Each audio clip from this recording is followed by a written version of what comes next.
Husband தான் I love you சொல்லுவேன். Daily phone வைக்கிறதுமே லாங் டிஸ்டன்ஸ். நான் மலேசியாவில் வேலை செய்யறேன், ஹஸ்பண்ட் சிங்கப்பூர்ல. ஸோ டெய்லி பேசும்போது ஐ லவ் யூ அந்த எதிர்பார்ப்பு அவர்கிட்ட சொல்லுவாரா இல்லையான்னு கூட எதிர்பார்ப்பேன். சில சொல்லாம வச்சிருவாரு, மனசு கொஞ்சம் கஷ்டமா இருக்கும். சரி மீ மூட் சரியில்லையோ அண்டர்ஸ்டாண்ட் பண்ணிக்குவேன். ஸோ அந்த வார்த்தை ஐ லவ் யூ வந்து மீனிங்ஃபுல்லா இருக்கணும். மறுபடியும் நீங்க கேட்பீங்களா? கால் பண்ணீங்க நீங்க வந்து ஐ லவ் யூ சொல்லவே நெக்ஸ்ட் கேட்பேன், என்னாச்சு ஏன் லவ் யூ சொல்லு? நான் சொன்னேன்னு வாரு, நான் போய் சொல்லாதுங்க மூட் சரியில்லையான்னு. இல்ல கோவமா something like that. So I love you word is always there and I always kiss him when he goes out. எனக்கு தனிமையா இருக்கும்போது என் ஹஸ்பண்ட் கூட இருந்தே பேசி ஒரு மூவி பாக்குற மாதிரி அந்த மாதிரிலாம் ரொம்ப ஆசை எதிர்பார்ப்பேன். நான் யூஸ்வலி நல்லா குக் பண்ணுவேன். என் ஹஸ்பண்டுக்கு பிடிச்சதா நான் குக் பண்ணி வைப்பேன். அவர் சாப்பிடும் போது சாப்பிட்டே இருப்பாரா, சொல்ல மாட்டாரா இது நல்லா இருக்கா சூப்பரா இருக்கான்னு. அந்த வார்த்தை தான் எனக்கு முக்கியம். இல்ல ஒரு ட்ரெஸ் போட்டாலும் அது அவரு அழகா இருக்கேன்னு சொல்ற அந்த எதிர்பார்ப்பு இருக்குல்ல, that's it, that what is you want. So இப்போ சாப்பாடு விஷயத்தை ரொம்ப எதிர்பார்ப்பேன். நல்லா இருக்கு, ருசியா இருக்கு, சூப்பரா சமைச்சிருக்கேன். ஸோ அது வீட்டை ஞாபகம் மட்டும் அது எனக்கு முக்கியம். ஸோ எனக்கு அது தோணுது அந்த எதிர்பார்ப்பு. சமையல் சாப்பாட்லயும் நான் ஒருத்தருலையும் நான் லுக்ல எப்படி இருக்கேன்னு ஸோ நான் கரெக்ட் பண்ணிக்கலாம்.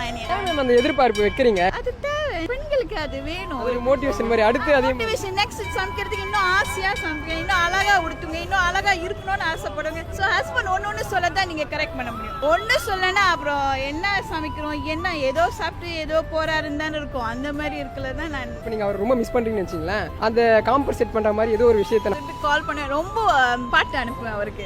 லவ் சாங்ஸ் வாட்ஸ்அப் டிக்டாக்ல இருந்து எது எதையும் ரீல் இருக்குல்ல அதை ரொம்ப ரொம்ப அனுப்புவேன். அப்புறம் அவர் தெரிஞ்சிடும் ரொம்ப மிஸ் பண்றான்னு அடிப்பேன். ஏன்னா இப்போ கல்யாணம் ஆன புதுசுல அந்த மாதிரி இருக்கிறது தப்பு கிடையாதுன்ற மாதிரிட்டு கொஞ்சம் ஏஜ் ஆனதுக்கு அப்புறம் குழந்தைலாம் பிறந்ததுக்கு அப்புறம் இந்த லவ் நிறைய பேர்கிட்ட இருக்க மாட்டேருக்கு இல்லைங்களா? உங்ககிட்ட எப்படி அந்த லவ் இன்னுமே? ரொம்ப லவ் மூவிலாம் பார்ப்பேன், அந்த 80sலாம் அந்த இன்ஃப்ளூயன்ஸ் நான் நினைக்கிறேன். ஸோ அப்படியே இருக்கணும். ஸோ அதனால இது வரைக்கும் எனக்கு இருக்கு. அதை என் ஹஸ்பண்ட் ரொம்ப அப்ரிஷியேட் பண்ணுவார். அதை நீ இது வரைக்கும் அப்படியே தான் இருக்க, மாற மாட்டேங்கிறேன்னு செத்தா கூட மாற மாட்டேன், அதை நீங்க அப்ரிஷியேட் பண்ணிட்டு இருக்கணும்னு. 80-90 வயசு உங்க 2 பேருக்கு இருக்குன்னு வச்சுங்களா, அப்பயும் இப்படிதான் இருப்பீங்க?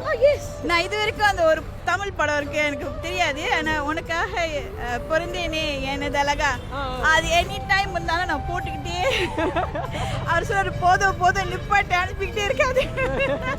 இது இருந்துச்சுன்னா போதும், அவங்களுக்குள்ள எவ்வளவு பெரிய சண்டை வந்தாலுமே பிரிவுன்னு ஒண்ணு இருக்காது. எனக்கு என்ன அட்வைஸ்னா, என்ன மாதிரி ரிலேஷன்ஷிப் பிரேக் பண்ண போனாலும் கம்யூனிகேட் பண்ணி பாச நினைச்சு ஒரு சொல்யூஷனுக்கு வாங்க, பிரிவுன்னு இருக்கக்கூடாது. சண்டைக்கு அப்புறம் சேரத்துக்கு ஒரு விஷயம் ஹெல்ப் பண்ணணும்னா அது என்ன மாதிரியான விஷயம்? பெரிய சண்டை வந்து அவர் கோச்சிட்டு போயிடுவாரு. ஸோ நான் திருப்பி என்னடா செய்யுதுன்ட்டு அவருக்கு ஏதாச்சும் பிடிச்ச மாதிரி செஞ்சுட்டு வாங்க கிணறம் பண்ணலாம் ஏதாச்சும் செய்யலாம் அவர் சொன்ன என்கிட்ட வந்து பேசாதேன்னு. பட் நான் சொன்னேன் சரி நான் ஒத்துக்குவேன், என்ன இருந்தாலும் என் தப்பு இல்லாட்டியும் என் தப்புன்னு சொல்லிட்டு சாரி கேக்குது. அந்த சாரி வார்த்தை ரொம்ப ரொம்ப சரி நான் காலில் கூட விழுந்துடுறேன், ஆனா அது ரொம்ப ப்ராப்ளம், என்னால முடியாது, பேசாம இருக்க முடியாது. ஸோ அந்த சாரி வார்த்தை வந்து ஜஸ்ட் ஒன் வேர்ட் சாரின்னு சொல்லிட்டு முடிக்கிறது பெட்டர். சரி என்ன மன்னிச்சிருங்க, எது இருந்தாலும் அது மறந்துடுவோம், நம்ம யோசிச்சு பிறகு பேசுவோம், இப்போ வேண்டான்னு. ஸோ கொஞ்சம் டைம் எடுத்து தான் நம்ம டிஸ்கஸ் பண்ணுவோம்.